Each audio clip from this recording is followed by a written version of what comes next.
യേശുവിൻ്റെ ഉയർപ്പ് ഒരു ചരിത്ര സംഭവമായിരുന്നുവെന്ന് സ്ഥാപിക്കുവാൻ സുവിശേഷകരെല്ലാം പരിശ്രമിക്കുന്നുണ്ട്. ഞായറാഴ്ച രാവിലെ യേശുവിനെ സംസ്കരിച്ചിരുന്ന കല്ലറ ഒഴിഞ്ഞുകിടന്നിരുന്നുവെന്നും ഉദ്ധാനം ചെയ്ത യേശു തൻ്റെ കൈകളും കാലുകളും ശിഷ്യന്മാർക്ക് കാണിച്ചു കൊടുത്തുവെന്നും അവരോടൊത്ത് ഭക്ഷണം കഴിച്ചുവെന്നുമൊക്കെ നാം സുവിശേഷങ്ങളിൽ വായിക്കുന്നുണ്ട്. യേശുവിൻ്റെ ഉദ്ധാനം ലാസറിൻ്റെയോ യായിറോസിൻ്റെ മകളുടെയോ നയീൻ പട്ടണത്തിലെ വിധവയുടെ മകൻ്റെയോ ഉയർപ്പ് പോലുള്ള ഒന്നല്ല. മേൽപ്പറഞ്ഞവരൊക്കെ കുറെ കഴിഞ്ഞ് വീണ്ടും മരിച്ചു. എന്നാൽ യേശുവിൻ്റെ ഉയർപ്പ് ഇനി ഒരിക്കലും മരണത്തിന് വിധേയമല്ലാത്ത ഒരു മണ്ഡലത്തിലേക്കുള്ളതായിരുന്നു.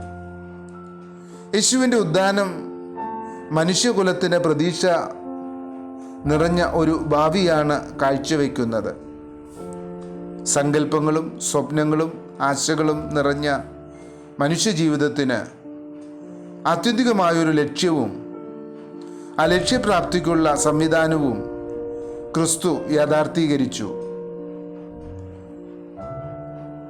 വൈവിധ്യം നിറഞ്ഞ വിലങ്ങുകളിൽ അകപ്പെട്ടിരിക്കുന്ന മനുഷ്യകുലത്തിന് ആത്യന്തികമായ വിമോചനം നൽകിക്കൊണ്ടാണ് യേശു തൻ്റെ പരസ്യ ജീവിതത്തിന് ആരംഭം കുറിച്ചത്.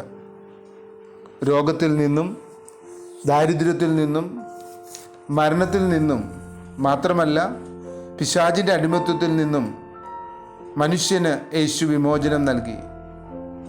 എന്നാൽ ഭാഗികമായിരുന്ന ആ വിമോചനങ്ങളുടെ എല്ലാം പൂർണ്ണമായ ആവിഷ്കാരമാണ് യേശുവിൻ്റെ ഉദ്ധാനത്തിലൂടെ നടന്നത്.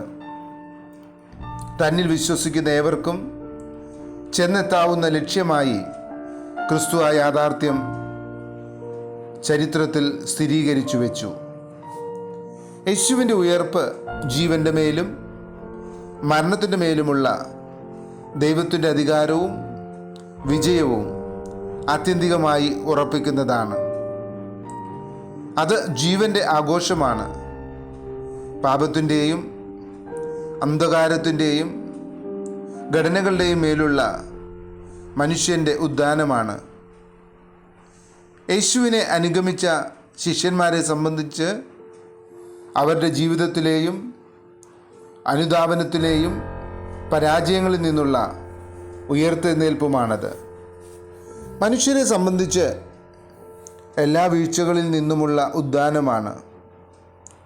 ജീവിതത്തിൻ്റെ ഇരുട്ടറകളിൽ നിന്നും പ്രകാശഗോപുരങ്ങളിലേക്ക് ദൈവം കൈപിടിച്ച് നടത്തുമെന്നതാണ് ഉദ്ധാനത്തിൻ്റെ പ്രതീക്ഷ. മാത്രമല്ല, ജീവിതത്തെ തളർത്തുന്ന ഭയങ്ങളിൽ നിന്നും നിരാശയിൽ നിന്നുമുള്ള ഉയർത്തെഴുന്നേൽപ്പിൻ്റെ അനന്ത സാധ്യതകൾ യേശുവിൻ്റെ ഉദ്ധാനം ലോകത്തിന് നൽകുന്നു. മറ്റൊരു വിധത്തിൽ പറഞ്ഞാൽ, സൃഷ്ടിയിൽ സമഗ്രമായ രൂപാന്തരത്തിനുള്ള സാധ്യതകളാണ് ദൈവം യേശുവിൻ്റെ ഉദ്ധാനത്തിലൂടെ തുറന്നിടുന്നത്.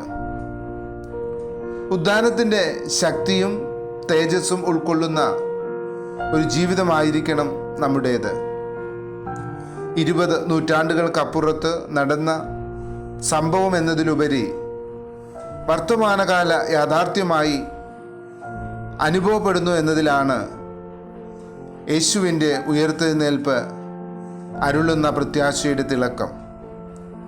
നമ്മുടെ ജീവിതത്തിൻ്റെ ഇരുൾ മൂടിയ വഴിത്താരയിൽ യേശു പ്രകാശമായി അണയുന്നു. ഒരു ചുവട് പോലും വയ്ക്കാനാവാതെ നിൽക്കുമ്പോൾ പ്രത്യാശയായി ക്രിസ്തു അരികിലെത്തുന്നു.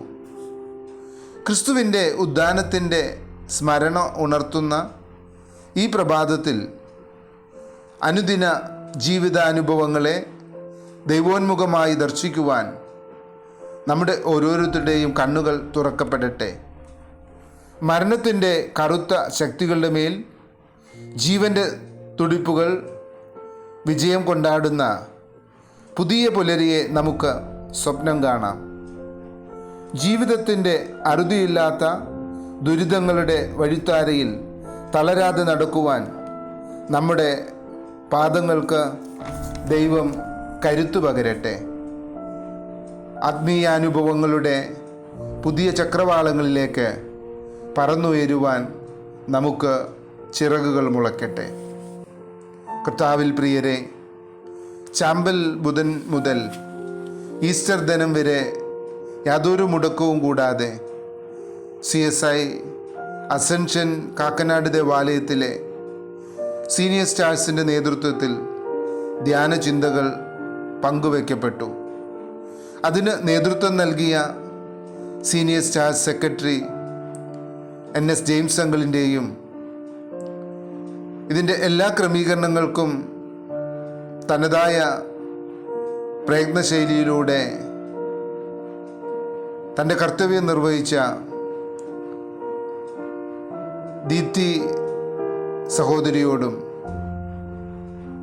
ധ്യാന പ്രസംഗം ചെയ്ത ഓരോരുത്തരോടുമുള്ള നന്ദി അറിയിക്കുന്നു.